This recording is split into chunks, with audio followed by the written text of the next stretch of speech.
Republic డేకి independence డేకి తేడా తెలుసా? అంటే అది ఏం పర్లేదు, విత్ ఇన్ 1 minute చెప్పేస్తా రండి. ఇండిపెండెన్స్ డే పేర్లోనే ఉంది ఇండిపెండెన్స్ డే. ఎవరి నుండి స్వాతంత్రం వచ్చింది? బ్రిటిషర్స్ నుండి.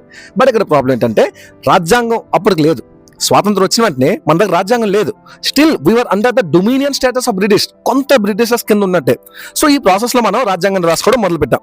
కరెక్ట్ ఒక ఆల్మోస్ట్ ఒక 3 years పట్టింది. ఎగ్జాక్ట్ గా మాట్లాడుకుంటే రాజ్యాంగం నిర్మించడానికి మనకి 2 సంవత్సరాల 11 నెలల 18 రోజులు పట్టింది.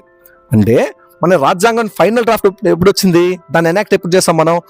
November 26, 1949లో. బట్ స్టిల్ దాన్ని ఎన్ఫోర్స్ చేయాలి, అంటే అమలు ఎప్పుడు పరిచాం? January 26, 1950. దాన్ని మనం రిపబ్లిక్ డే గా జరుపుకుంటున్నాం. సో రిపబ్లిక్ డే జరుపుకోవడానికి రీజన్ ఏంటంటే ఇండియా బికేమ్ ఏ రిపబ్లిక్, అంటే బ్రిటిషర్స్ నుండి కంప్లీట్ గా బయటకు వచ్చేసి మనం ఒక సొంత రాజ్యాంగాన్ని సృష్టించుకున్నాం. ఆ రోజునే January 26, 1950లో స్టార్ట్ చేస్తాం. ఇప్పటికీ రిపబ్లిక్ డే గా జరుపుకుంటున్నాం. ఇక్కడ ఒక చిన్న మెసేజ్ ఏంటంటే కాన్స్టిట్యూషన్ యొక్క ఫస్ట్ పేజ్ ఏముందో తెలుసా? We the people of India, preamble అని. దానిలో very first word we the people of India. మేము భారతదేశ యొక్క ప్రజలు మాకు ఈ రాజ్యాంగాన్ని ఇచ్చుకుంటున్నాం. అంటే కాన్స్టిట్యూషన్ ఎవరి నుండి పవర్ డిరైవ్ చేస్తుందో తెలుసా? ప్రజల నుండి. మరి ఈ ప్రజలు ఈ నాయకుల్ని, ఈ ఐఏఎస్ ఆఫీసర్ని, బ్యూరోక్రాట్స్ ని బాబు అడుకునేలా చూస్తారు.